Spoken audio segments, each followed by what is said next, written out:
Esse vídeo é sobre a primeira e a segunda lei de Ohm.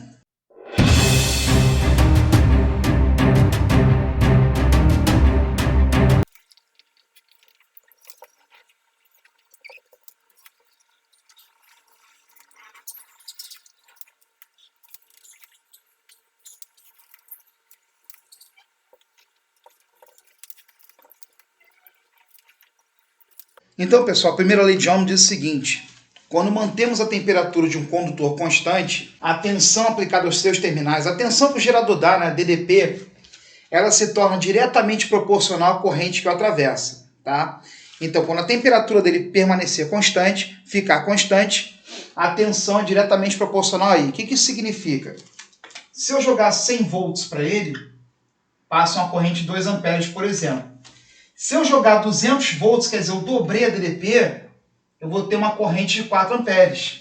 Então fica diretamente proporcional quando a temperatura fica constante. Então chegamos na famosa equação U igual a R vezes I. Quem seria esse R? R é a constante, cara, que eu estou falando aqui. Eu posso representar essa mesma coisa desse jeito aqui, ó. U igual a uma constante vezes I. Quer dizer, U diretamente proporcional aí. Essa constante, Ohm chamou de resistência desse condutor. Então temos aqui o gerador fornecendo corrente para esse resistor agora, tá? Para essa resistência, tudo bem? Agora o seguinte, a unidade do Sistema Internacional para resistência é volt por metro. É só você fazer, ó, U sobre I, né? U sobre I, unidade de U é volt, unidade de I é ampere. Isso me dá a resistência. A unidade de resistência é Ohm, representada pela letra grega ômega maiúsculo. Agora um se interessante, né? Se a gente mantiver a pilha constante, a mesma pilha, a mesma tomada, se a DDP for constante, RI apresenta um comportamento inversamente proporcional. Então eu consigo controlar a corrente de um circuito, por exemplo, eu quero aumentar a corrente para um ventilador girar mais rápido, para aumentar o volume do teu aparelho de som, é só diminuir a resistência associada a ele.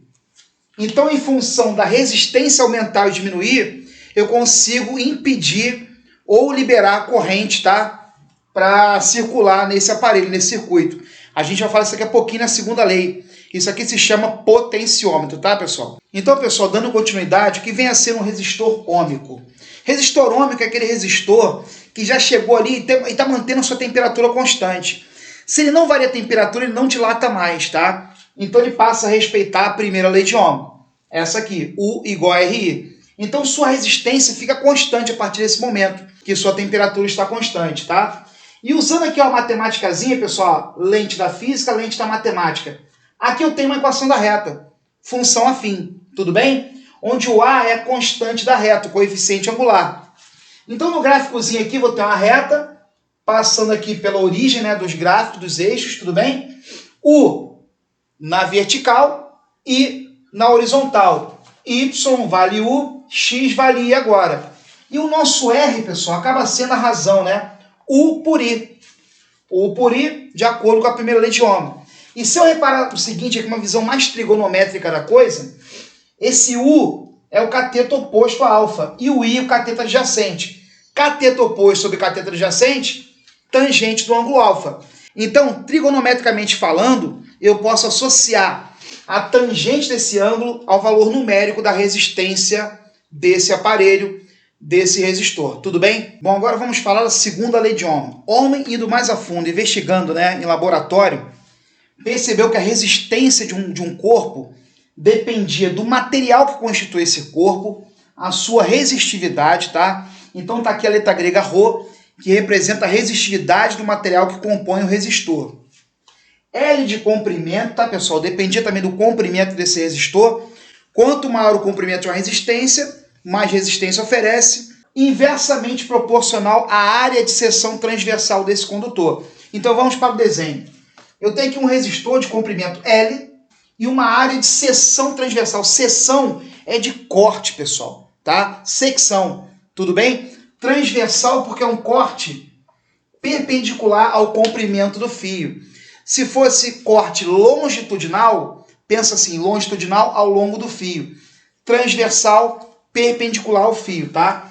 Então aqui tem uma área que representa a espessura, o calibre, a bitola do fio, do resistor, tudo bem? Então, ó, resistência diretamente proporcional à resistividade do material. Quanto maior a resistividade, maior a resistência. Quanto maior o comprimento, maior a resistência. Também é diretamente proporcional. E inversamente proporcional à área. Aonde eu posso representar isso? Em fio fino, fio grosso. Tudo bem? Pode reparar que o fio do seu headphone é um fio bem fino. Você pode desencapar ele, não vai tomar choque. Agora o fio de geladeira, ar-condicionado, micro-ondas, chuveiro elétrico, são todos de grosso calibre, tá? Por quê? Uma área pequena, fio fino, resistência grande. Se a tomada for a mesma, se U for constante, né, R e I se tornam inversamente proporcionais. Então, se eu ofereço uma resistência grande, eu tenho uma corrente pequena. Por isso que você não toma choque. Tudo bem? Agora, se o fio é grosso, né, aparelhos que demandam de grande potência elétrica, precisam de muita corrente elétrica, precisam trabalhar com fio de calibre de bitola maior. Tudo bem? Então, se a área aumenta, a resistência é inversamente proporcional a isso. Se a área aumenta, a resistência diminui. Resistência diminuindo, a corrente que flui por ali se torna maior. Bom, pessoal, agora falando do reostato. O que seria um reostato? Reostato é uma resistência cujo comprimento é variável, tá? Você pode alterar o comprimento dessa resistência. A gente representa simplesmente assim ou assim. Um cursor que percorre ali o comprimento da resistência, tornando o tamanho efetivo da resistência maior ou menor. Aumentando assim, né, cara, a corrente ou diminuindo essa corrente. Então, com isso, eu consigo controlar a corrente que entra no meu aparelho. Eu uso a resistência como um limitador de corrente. Geraria um impedimento, uma impedância, tudo bem? Então, temos aqui vários tipos de reostato. Inclusive, aquele botão de volume, né, cara? Nós temos ali duas lâminas, tá? Alguns contêm grafite, isso já caiu no Enem. E esse grafite apresenta resistência. Conforme você gira o botão de volume, você aumenta ou diminui essa resistência. Então imagina, eu quero aumentar o meu volume, né, a minha intensidade sonora. Eu tenho que diminuir a resistência para aumentar a corrente de entrada, aumentar a potência do aparelho, a potência sonora. Então, no caso, a potência vai ser regulada por aqui, ó. O U vai ser constante. Se eu diminuo a resistência, eu aumento a corrente, consequentemente, eu vou aumentar a potência do meu aparelho, tudo bem? Existe uma tomadinha muito comum que é a tomada de ventilador de teto. Aqui liga e desliga a lâmpada, aqui liga e desliga o ventilador, aqui liga e desliga a exaustão, ventilação. E tem um cursor aqui. Esse cursor nada mais é que um reostato. Você pode ligar o ventilador, se o cursor estiver no mínimo, o ventilador não gira. E conforme você vai diminuindo o tamanho da resistência, você vai tornando a corrente suficientemente grande, vai aumentando a corrente, ao ponto de gerar trabalho mecânico, né? As pás do ventilador começam a girar. E você consegue controlar a velocidade de giro em função disso. Você encontra isso também no chuveiro elétrico, né? Você muda a posição inverno, verão, morno, quente, frio. Você mexe com o tamanho da resistência, você consegue assim alterar o valor da corrente e mexer com a potência desse aparelho, aumentar ou diminuir a potência. Por isso que isso é chamado de potenciômetro também, tá, pessoal? Muito obrigado e até a próxima.